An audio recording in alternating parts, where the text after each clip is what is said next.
Vous avez deux options pour votre chat, soit le prendre en cabine avec vous, soit le mettre en soute. Si vous ne l'avez pas, ils peuvent vous refuser. Tous les propriétaires de chiens et de chats qui résident dans la ville de Montréal doivent avoir un permis pour leur animal.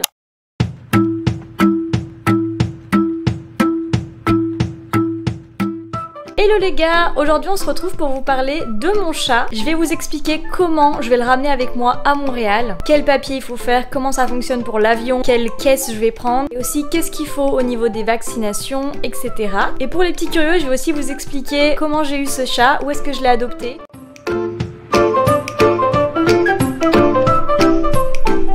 Et maintenant il a envie d'attaquer le micro parce qu'il y a le petit fluff sur le micro et il adore, c'est son jouet préféré, mais il aura pas le droit de l'avoir. Donc mon petit chat il s'appelle Uno. C'est pas moi qui lui ai donné ce nom, c'est l'éleveuse chez qui je l'ai adopté, puisque c'est un chat de race, c'est un ragdoll que j'ai donc adopté dans un élevage en Alsace. Et oui, il m'a coûté très cher. J'ai beaucoup hésité avant d'acheter un chat puisque j'ai toujours eu des chats de gouttière, mais j'ai quand même décidé de prendre un chat de race. Pour ceux qui seraient curieux, je l'ai payé 1100 €.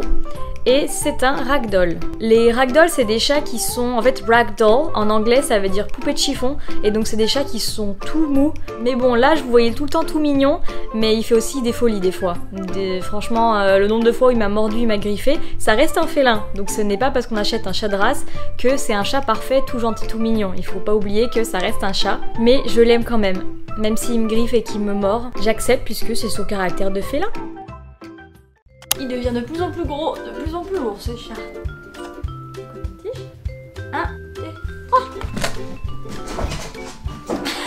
Donc comment je vais déménager avec mon petit Uno à l'étranger? Je vais vous parler de mon cas précis puisque c'est ce que je connais. Donc moi je suis française, je vais partir de la France pour arriver à Montréal au Canada. Et je précise que je pars de la France et que j'arrive au Canada puisqu'il y a des spécifications qui sont différentes selon le pays d'arrivée et aussi selon le pays de départ. Pour l'arrivée au Canada, il faut qu'il y ait le vaccin contre la rage, un passeport pour animal de compagnie comme ceci. Là moi j'ai le passeport pour l'Union Européenne et il faut aussi qu'il ait un examen de bonne santé qui soit effectué, il me semble 3 jours ou 1 semaine avant le vol.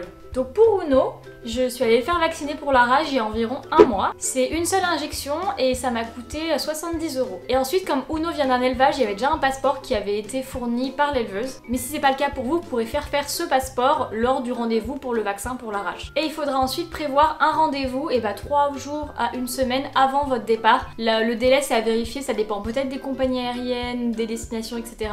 Il faudra prendre ce rendez-vous. Moi aussi il faut que je le prenne pour Uno pour être sûr d'avoir ce certificat de bonne santé avant d'arriver dans l'avion. Je pense que si vous ne l'avez pas, ils peuvent vous refuser. Donc vous ne voulez vraiment pas prendre de risques. Alors maintenant au niveau du vol, vous avez deux options pour votre chat, soit le prendre en cabine avec vous, soit le mettre en soute. En général pour les animaux en cabine avec vous, il y a des limites de poids, il me semble que c'est 7 ou 8 kg maximum votre animal plus la cage pour qu'il soit admis en cabine. Et ça coûte environ 100 $ canadiens pour le Canada. Et pour la soute par contre, il faudra compter le double au niveau du prix, donc c'est plutôt autour de 200 $ canadiens. Par contre il n'y a pas de restriction de taille pour votre animal. Pour la soute, donc le poids maximal c'est 45 kg si jamais vous avez un chien par exemple. Et vous voyez, c'est même encore plus cher que ce que j'avais dit. Réseau international, on est à 270 $ canadiens au lieu de 100 $ canadiens pour un animal qui sera avec vous en cabine. Donc pour ajouter un animal, c'est assez simple, c'est une fois que vous avez acheté votre billet d'avion, dans les 30 minutes qui suivent le plus rapidement possible, vous appelez la compagnie aérienne et vous leur dites que vous aimeriez ajouter un animal à votre billet. Vous avez besoin de faire ça puisqu'ils ont des nombres de places limitées pour les animaux dans l'avion et donc il faut vérifier qu'il y a de la place pour votre animal et lui réserver sa place. Parfois vous aurez besoin de payer à l'avance les frais pour votre animal ou sinon des fois vous aurez juste besoin de les payer au comptoir le jour où vous prenez votre vol. Moi pour Uno j'ai opté pour la cabine parce que juste je me voyais pas le laisser tout seul, ça aurait été trop dur pour moi, même si peut-être que ça aurait été mieux pour lui d'être en soute puisqu'au moins il est tranquille, mais je me voyais pas le laisser pendant 8 heures tout seul en soute. Et donc je suis passée pour le billet d'avion sur la plateforme Ulysse et j'ai pris un billet avec Air Canada, donc j'ai juste plus besoin de dire à Ulysse que j'avais un chat et les spécifications de son poids, de la cage, etc. Et ils l'ont ajouté à ma réservation. Et donc je devrais juste payer les frais de 100 $ canadiens le jour où je vais prendre mon vol au comptoir d'enregistrement. J'ai une caisse de transport déjà qui rentre dans les dimensions qu'il faut pour voyager avec Air Canada, mais j'en ai trouvé une autre sur Amazon qui rentre aussi dans les dimensions mais qui est 5 cm plus long. J'hésite à acheter une nouvelle caisse parce que c'est vrai qu'il est quand même tellement grand Uno et dans la petite caisse que j'ai juste là, je sais pas si ça va le faire pour autant d'heures à l'intérieur de la caisse. Petit aparté pour vous parler des spécifications pour les dimensions, en tout cas comment ça fonctionne avec Air Canada. Donc là je suis sur le site de Air Canada, dans la partie pour voyager avec un animal de compagnie. Vous avez soit en cabine, soit en soute. Donc pour la cabine, je descends, vous voyez il y a les frais déjà. Donc c'est 100 $ canadiens. Et ensuite ici vous avez des dimensions. Soit pour une caisse à parois rigides, soit pour une caisse à parois souples. Mais il faut faire attention puisque ces dimensions, c'est les dimensions de base. Mais ensuite, il y a pas mal d'exceptions. Et donc, il va falloir regarder dans votre réservation dans quel avion vous allez voyager. Moi, par exemple, je vais sur ma réservation. Vous allez dans Détails. Et là, on voit que moi, je voyage avec un Airbus A330. Donc après, je retourne sur cette page-là. Et donc je regarde la liste et vous voyez qu'il n'y a pas le Airbus 330, ce qui veut dire que je vais avoir les dimensions de base qui sont donc pour les parois souples, une hauteur de 27 cm, largeur 40 et longueur 55. Et aussi il précise pour le transport en cabine que la cage doit être assez grande pour que votre animal puisse se tenir debout, se tourner sur lui-même et se coucher confortablement en toute sécurité. Et aussi pendant le vol, votre animal de compagnie sera dans la cage de transport fermée, rangée sous le siège devant vous. Donc normalement on ne peut pas sortir l'animal pendant le vol.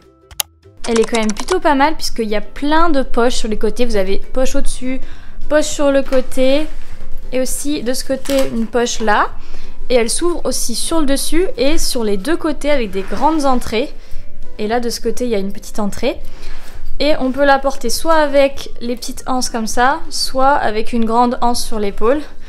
J'ai encore l'étiquette, regardez, je l'avais acheté chez, je crois que c'était le site Zoomalia, je vous mettrai le lien en barre d'infos si je retrouve. Mais en tout cas, elle est vraiment cool et elle rentre du coup dans les dimensions pour l'aéroport. Ah oui, et aussi, il y a une petite poche et ça s'ouvre en fait. Voilà, et ça crée un espace en plus pour le chat, ce qui fait qu'il peut un peu se coucher en diagonale, etc. Donc ça, c'est vraiment cool. Donc voilà, j'hésite. N'hésitez pas à me dire en commentaire ce que vous pensez que je devrais faire. Est-ce que je reste sur cette caisse ou bien est-ce que j'achète la plus grande? Ah oui, aussi, ce qui est pas mal, ça se déscratche. Et je peux aussi déhousser ça pour le laver. Et j'ai aussi à l'intérieur ça pour attacher son harnais. Je voulais rajouter quelques informations. J'ai vérifié et les dimensions de cette caisse-là, c'est 40 cm donc de long et après 28 par 28 cm. Et l'autre que je pensais à acheter sur Amazon, elle fait 50 cm de long et 26 par 28. Elle est un tout petit peu moins large, mais elle est en fait 3 cm plus long. Mais aussi, ce qui m'inquiète peut-être, c'est que donc mon chat Uno, il a seulement 8 mois, il n'est pas encore totalement adulte et donc il grandit encore un peu et il prend encore un petit peu de poids. Et donc j'espère que dans 1 mois et demi, quand on partira, il va pas encore devenir trop grand. Dans tous les cas, je pourrais commander sur Amazon sans qu'il y ait trop de délai. Donc pour l'instant, je garde cette caisse et puis on avisera plus proche du départ. T'es un peu grand mon chat, t'es un petit peu grand. Et voilà, monsieur est couché dans la caisse. Vous voyez quand même, il est quand même grand quoi. Petit chat. Tu dors dans ta petite caisse? Oui. Et donc sinon, qu'est-ce que je prévois d'emmener d'autre dans sa caisse? Je pense que je vais acheter sur Amazon une litière portable. Ça c'est quand même pas mal si on est en déplacement, en voyage, etc. Je lui prendrai un petit bol pour mettre de l'eau à l'intérieur. J'ai un petit pchit calmant aussi pour les voyages, qui est je ne sais pas où d'ailleurs. Et je pense aussi pour le fond de la caisse, j'achèterai peut-être, vous savez, les petits puppy pads absorbants pour les chiots. Ça peut être pas mal. Ou bien une petite couverture peut-être. Forcément, je prendrai aussi son passeport et tous ses papiers, donc son pédigré, contrat d'achat, etc. Et enfin, surtout le certificat de bonne santé pour l'aéroport. C'est quoi ton tige? Aïe!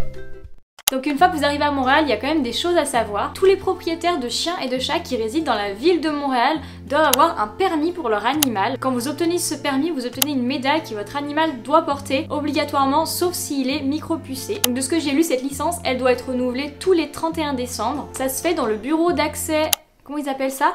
Bureau Accès Montréal de l'arrondissement dans lequel vous habitez et les prix varient entre 10 et 150 $ selon si votre chat est stérilisé, castré ou non et si c'est aussi un chat ou un chien. Et le permis est gratuit si c'est un chien d'assistance ou bien si vous avez adopté l'animal dans un refuge. Et en plus de ce permis là, quand votre animal a plus de 6 mois, il doit obligatoirement être stérilisé ou castré et avoir une micropuce.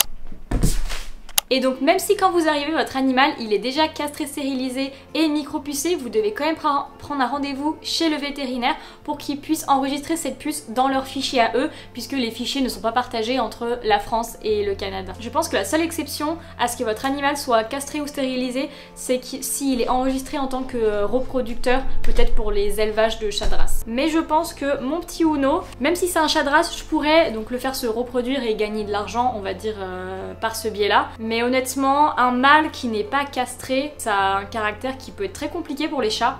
Et ça peut commencer à pisser partout, donc je pense que je vais le castrer. Et de toute façon je compte pas l'utiliser pour faire de l'élevage. Et déjà il est tout fou comme ça, donc si je le castre pas, je pense qu'il va me faire chier clairement. Donc voilà mon petit chat, viens faire un petit coucou pour la fin de la vidéo. Voilà, il a pas envie, il est tout fou là, il a envie de tout casser. Mais donc voilà, c'est tout pour cette vidéo aujourd'hui. J'espère que ça vous a plu, j'espère que ça vous a été utile, que ces informations vous seront utiles pour préparer votre voyage. Aïe, il est en train de me manger l'oreille. J'espère donc que... Bon, je vous ai déjà dit que cette vidéo vous a été utile.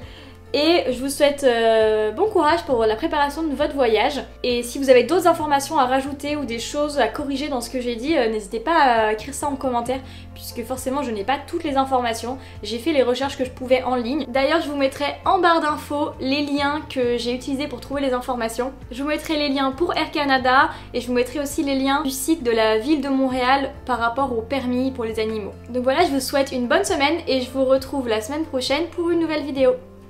Et lui, il a envie de partir. Bisous!